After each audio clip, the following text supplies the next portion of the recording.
Hello everyone, can you see me?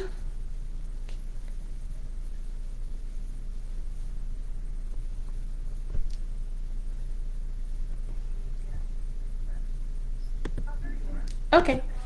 Hello everyone. All right, I will leave you to it. Bye.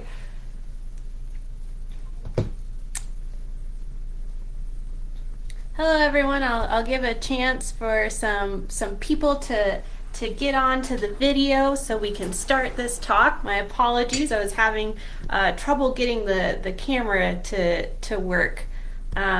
So again, just a reminder of who I am. My name is Dr. Sarah Klopatek. I am a researcher at UC Davis.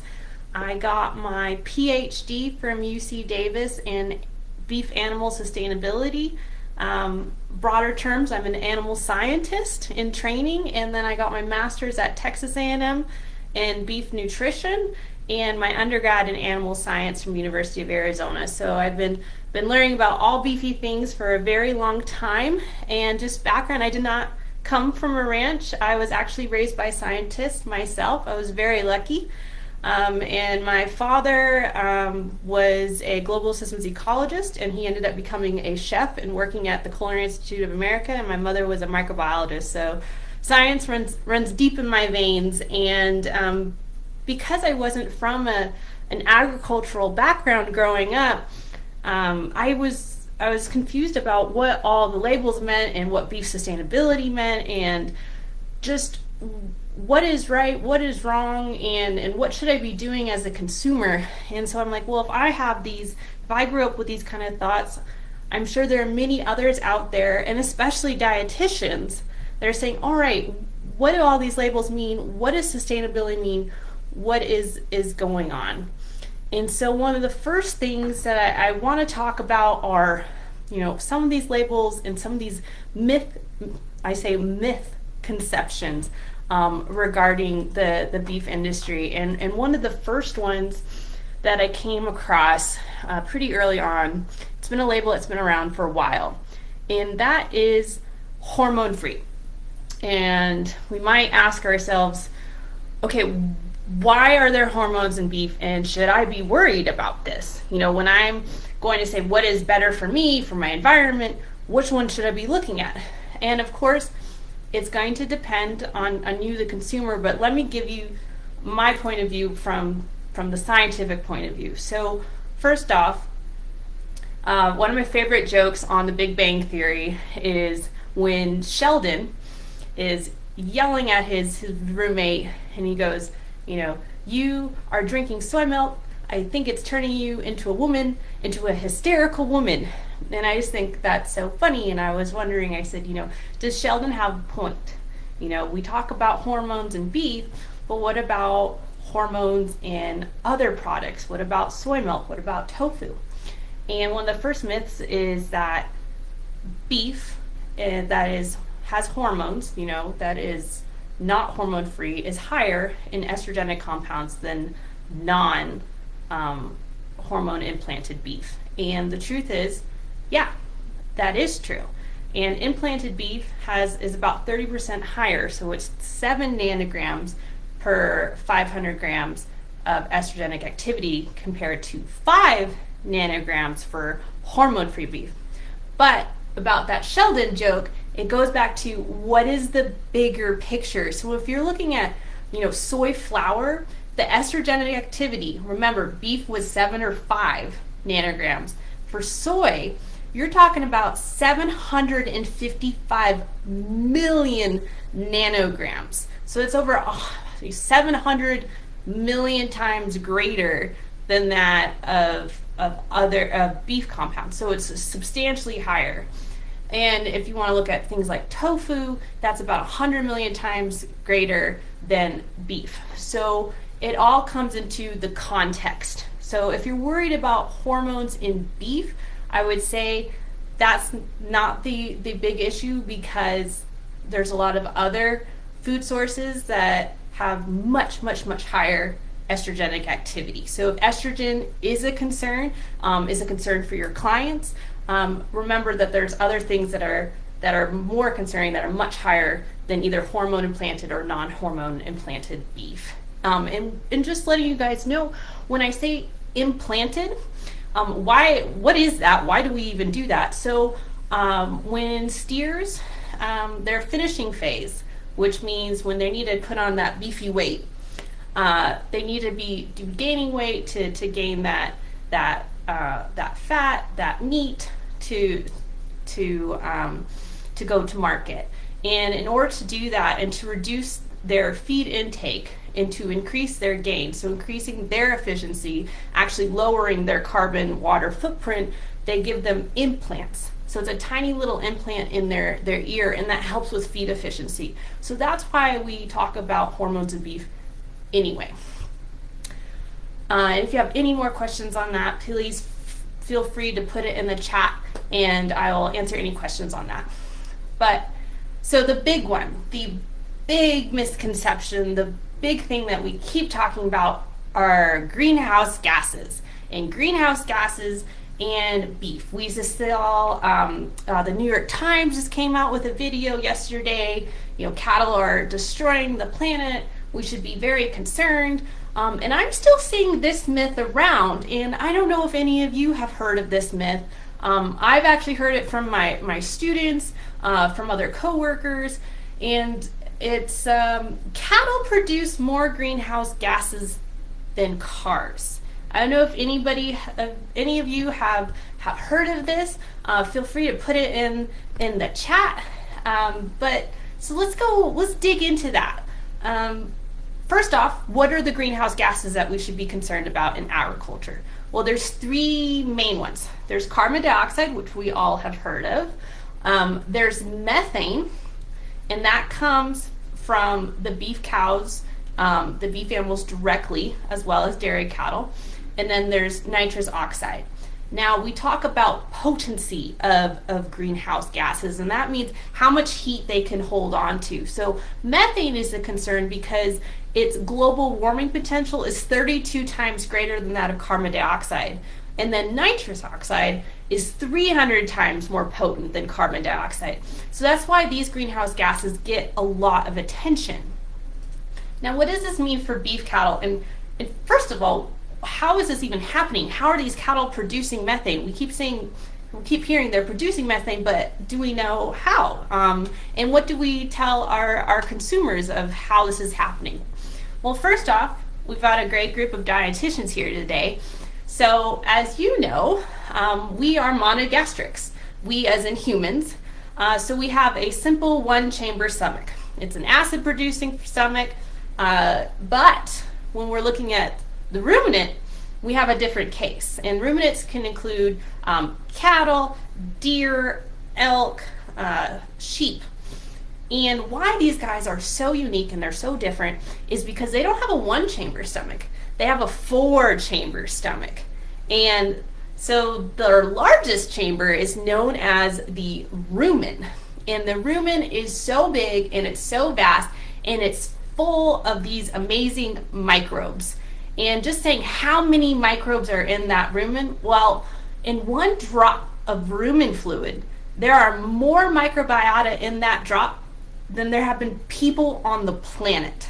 So it is very diverse, it's very dense, but what's so awesome about it is because these animals, these beef animals have, and dairy animals, the ruminant has a symbiotic relationship with these microbes. So the microbes are able to say, hello cellulose, and, well, not literally, but you get what I'm saying, is that they take the cellulose, they take a low quality fiber, and they're able to break that down and turn it into energy for the ruminant. And so that's how ruminants are able to survive. And that's why you see, you don't see our dogs out grazing, but you can see cows out grazing. And that's because of their rumen and their rumen microbes. But of course, it comes at a cost. And these microbes within the rumen, they're byproduct of being able to break down those cellulosic compounds, the grass, the grain, their byproduct is going to be methane. And so that's where the methane is coming from, and that's why there is concern about it. Now, in retrospect to cattle in cars, let's talk a little bit about this. So according to the Environmental Protection Agency, every couple years they put out their sinks and sources publication, which means all of the greenhouse gases going in, all of the greenhouse gases going out, and basically the direct emissions within the United States. And again, that includes all of the greenhouse gases that we talked about previously. So transportation, so that's, all of our driving, all of our cars, all of our trucks, all of our planes, and transportation accounts for 27% of all greenhouse gas emissions in the United States. So that's direct inventory, that's 27%. But when we get to all agriculture, and that includes, we're talking about, everything that you see in the grocery store, all of the vegetables, milk, beef, everything is 9%. So transportation is 20%, 27% of the U.S. carbon footprint. Agriculture is 9%. All right, so let's break down agriculture. Now, where are beef cattle on that spectrum? Well, beef cattle contribute 2% of total U.S. greenhouse gases. So if you're looking at cars to cattle, you're looking at 27% to 2%. So that myth is very much busted. So in case you ever have a consumer that says, I'm worried about my carbon footprint, I want to have a lower carbon footprint, I'm going to mitigate my beef, lamb, and dairy, you can tell them that, consumers, of course, are allowed to have choice, but just arm them with the facts that transportation is a far greater source of greenhouse gases. And even if you went meatless Mondays, which of course it's consumers' choice, it would have marginal to no effect. So just on that myth. And now we get to talk about, let's move into grass-fed beef. So this was my baby. In my graduate career, I raised 80 steers, and I put them through different grass-fed beef and conventional beef systems. And why we did this is because we wanted to look at their environmental footprint, their animal performance, their fatty acid profiles, and then also we looked at some food safety aspects, including acid-resistant E. coli. So it was a very big, exciting project. And why I started the project is the first question. This is another label. We see the grass-fed beef label. And just putting this out there so everyone knows, grass-fed beef now has some new definitions.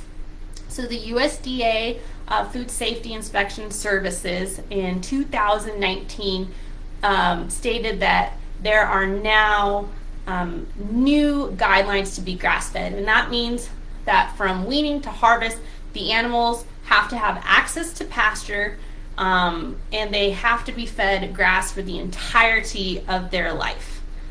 So that is the definition of grass-fed now. And so when you go to the store and you see a grass-fed label, you might think, all right, well, is this better for the environment? And we're seeing all these ads about regenerative agriculture and all these positives, and so you might think, okay, well, is one system better than the other? Is this grass-fed label, does that mean it's more environmentally friendly than this conventional beef label? And what I can tell you is it depends on how you want to evaluate it. So on carbon footprint side, remember how I said that the eructation of gases, that is where the methane is coming from? Well, in grass-fed systems, typically they're going to be on grass for a longer period of time, more days eating, more days growing than a conventional beef animal is going to be eating.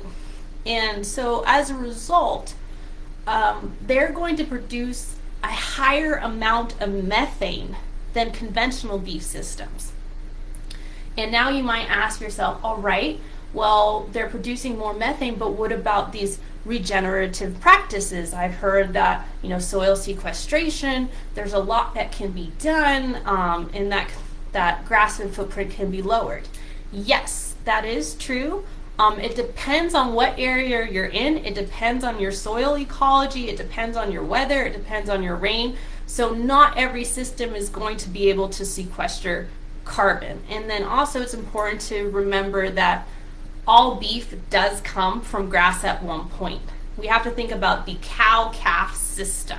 So if you look at the beef supply chain and how it works, right? Everyone has to come from cows, and then they could be either, then they grow and frame and size, and then eventually they're going to be in a grass-fed system or a grain-fed system, and then they're going to be harvested.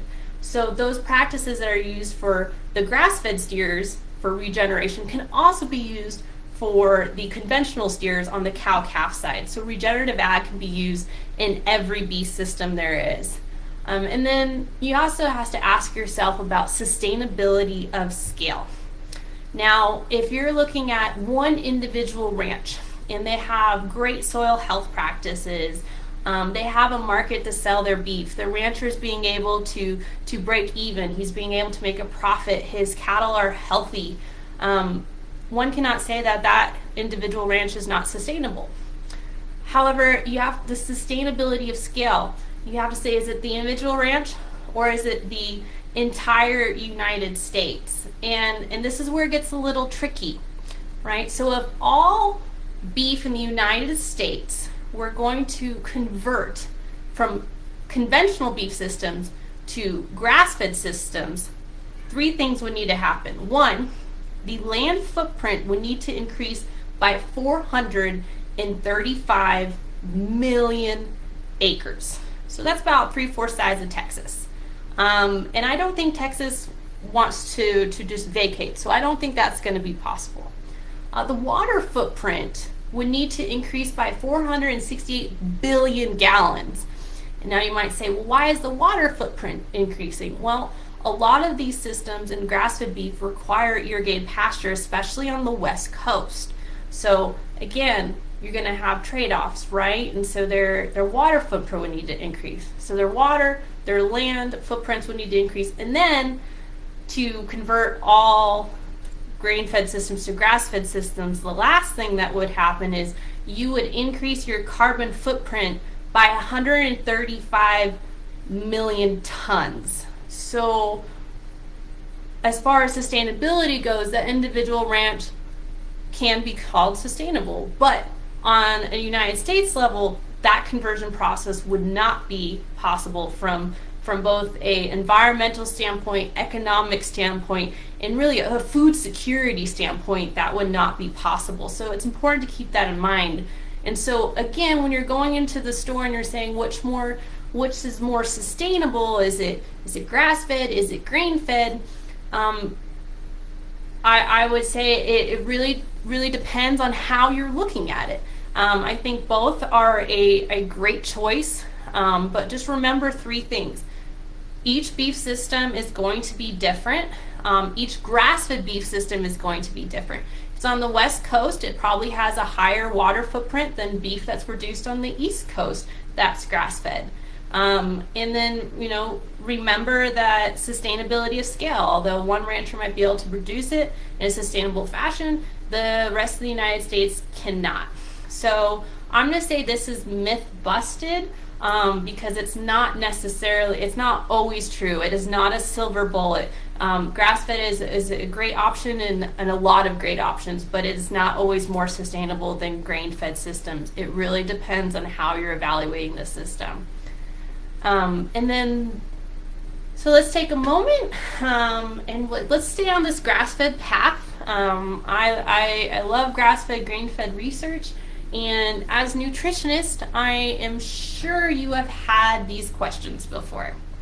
And one of them is, all right, I like the keto diet, I like the paleo diet, and all these diets are telling me that grass-fed beef is better.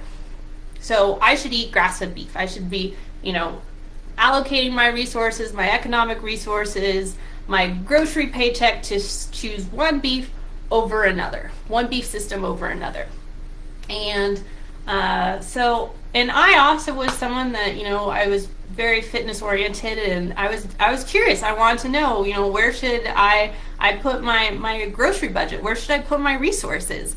And I'm very lucky that I was at a university where I could answer those questions. So again, I said I had these 80 steers. So I raised them in grass-fed and grain-fed systems, and after they were harvested, we looked at their fatty acid profiles. And this is what we found. So the first one that we always talk about with grass-fed systems, right, is omega-3 fatty acids. And you all are the experts on the benefits of omega-3, and of course they're very essential for both brain and body development. And in terms of grass-fed versus grain-fed beef, yes, grass-fed is higher in omega-3s than grain-fed systems. And this has been shown in not only my publication, but in multiple publications. So that is true. But remember how we kind of talked about how grass-fed and grain-fed systems have trade-offs as far as the environment? Well, you're going to have trade-offs in terms of nutrition as well.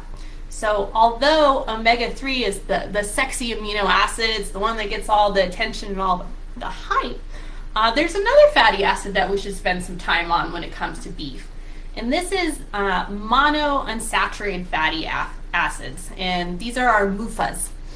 And recently the FDA, it was either 2019 or 2020, they have come out and they said that MUFAs are a healthy fatty acid, and they are important as far as heart health. So MUFAs are very important, and when you compare MUFAs in grain-fed or grass-fed systems, they're going to be higher in grain-fed systems. The MUFA concentration increases as marbling increases, and the conventional systems are most typically going to be higher in marbling, and so they have higher MUFA concentrations. And so when you're looking at which one is healthier, you're going to have a balance. You're going to have omega-3s higher in grass-fed systems, but your MUFAs are going to be higher in grain-fed systems. And just to follow up, remember it's very important that we look at the whole scale, not only like which one is significantly higher as far as our statistics, but what does that mean when we have a client actually eating that beef. And so when we compare the beef profile to, say, salmon, we would need to eat 43.5 ounces of grass-fed beef to gain the same amount of bioactive omega-3s as a 6-ounce salmon. So if you are concerned about having just strictly omega-3s, and you want to talk to your clients about, should we switch to grass-fed or grain-fed, I would kind of pull it out of the grass-fed grain-fed argument, and I'd focus, have a steak and a salmon, do surf and turf, and that way you can get both your MUFAs and your omega-3s in one plate. So I would have to say that this myth is busted. Because on a fatty acid profile, grass-fed is not necessarily grain-fed or better than grain-fed systems. There's really a trade-off. And what I really saw as a scientist is that, and I'm sure many of you have seen this, it really comes down to the cut of the beef. It comes down to, is it the strip loin? Is it a T-bone? And so if you're looking at for leanness, especially if economic resources are an issue, I'd focus more on the cut than on the system. So there are positives to both. Consumers should have whatever choice they want to have, but if you're looking from a health perspective, that really depends. So anyway, I'm seeing some comments, so I'll take some time to address those comments, and maybe Leah can help me out to how I can get those comments answered. And any more questions about some of the beef misconceptions?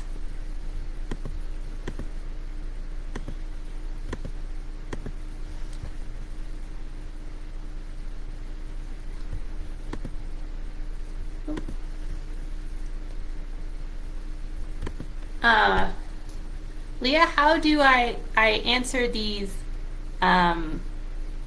questions, or where do I find them? Because I see that there's 10 comments, and I want to make sure I get a chance to answer everybody's questions here. Okay, here we go. Okay, I may have missed it, but is there a reference that has all this information you provided and how much land and water would be converted? Absolutely, there is. I can share my PowerPoint. I did not share my PowerPoint today because I wanted to make sure that I can see everybody. So one of the references for the increase in land, water, and food, and carbon, so that is a paper by Dr. Jude Capper, and it's entitled "Is the Grass Always Greener?" And she looked at, in the way that she did it, she did an analysis on grass-fed systems and grain-fed systems, how long it took to produce them, how much weight they were at the end, and she was able to determine their increased carbon water footprints. In my publication, which I will actually put a link in this chat, so in my publication, what I was able to see was, and we did a life cycle assessment. So we looked at everything, any kind of factor that contributed to the beef production system, and we showed that in our three grass-fed systems compared to our conventional system, the carbon footprint was 30 to 70 times greater. So it showed that it was substantially higher as far as carbon footprint in our systems. So let's see if there is another question here. Can you explain a little bit about how beef cattle are usually raised? Oh, this is a great question. And what does it mean when people talk grass-fed and grain-fed? Okay, so for how beef is usually raised. So typically you're going to have the calf with its dam for, I would say, about 6 to sometimes 8 months. So the calf is going to be with its dam, with its mom for that amount of time. Then they're going to be weaned.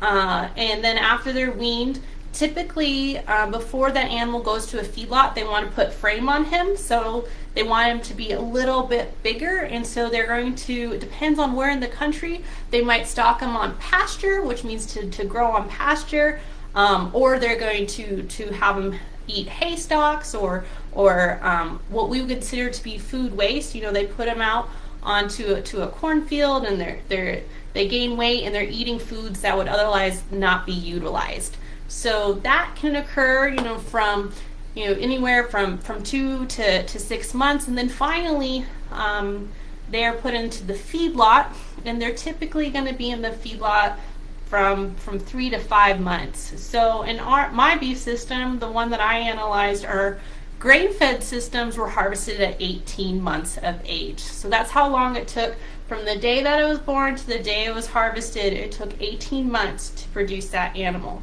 Now, when looking at grass-fed systems, just giving you a reference, the weaning was the same. They're with their dam for 6 months, but it took anywhere from 20 to 26 months for the grass-fed animals to be harvested. And just as a reference, that's compared to 18 months. And in some system, the grass-fed animals aren't harvested till 32 months of age. And you might be saying, oh my gosh, that's like twice as old. Why is it taking so long? Why is it so different? And the reason is because they're eating a different food source. So the amount of weight that they're able to gain within a day, they're not able to gain nearly as much as those animals in the feedlot. And just as a reference, my grass-fed animals were gaining about 2.5 pounds a day. My feedlot animals were gaining 4 pounds a day. So that's why there's differences in those systems. And because they're gaining different weights, that's what it really comes down to, because of how they're gaining the weight, what kind of, how much meat is actually on the individual animal is going to dictate a lot of times their carbon footprint. So that's really important to remember, is how many days on feed these animals are. Um, let's see. Any NYC schools have made meatless Mondays, but will soon have vegan Fridays. This is supposedly done for the health and environmental reasons. We have a mayor who is a strict vegan. Feels feels it cured his TTD. So as far as you know, there are a lot of individuals that say you should go vegan, you should go vegetarian. It's going to help the environment, and it's difficult because people are always going to have opinions. But what I would recommend is, just look at the science, just look at the carbon footprint. Beef cattle, and just reference to the rest of the world, because a lot of times they'll tell you about beef production for the globe, but not for the United States. So in the United States, the carbon footprint is actually one of the lowest carbon footprints for beef anywhere around the world, and that is because of our feed efficiency, our genetics, our reproductive technologies, and our management strategies. And then compiled with all the regenerative practices that were incorporated to our systems, beef is sustainable and can be a part of a sustainable diet. And it's important to remember that, you need to have balance. Is it, should we be eating beef 5 times a day? Well, that's not balance, and that's not what the goal is to have a balanced diet. And so I believe when you're going to say only do vegan, only do meatless Mondays, you might be losing some of the balance and the balance of science in the discussions. So, well, I placed I put in my LinkedIn and my contact and everything. So if you have any further questions, please feel free to contact me. And again, I do have a PowerPoint of this discussion today, so if you're interested in that, I can feel free to show that to you. So I hope you enjoyed today, and I just want to thank Build Up Dietitians for having me here to speak today. So have a wonderful weekend. Thank you.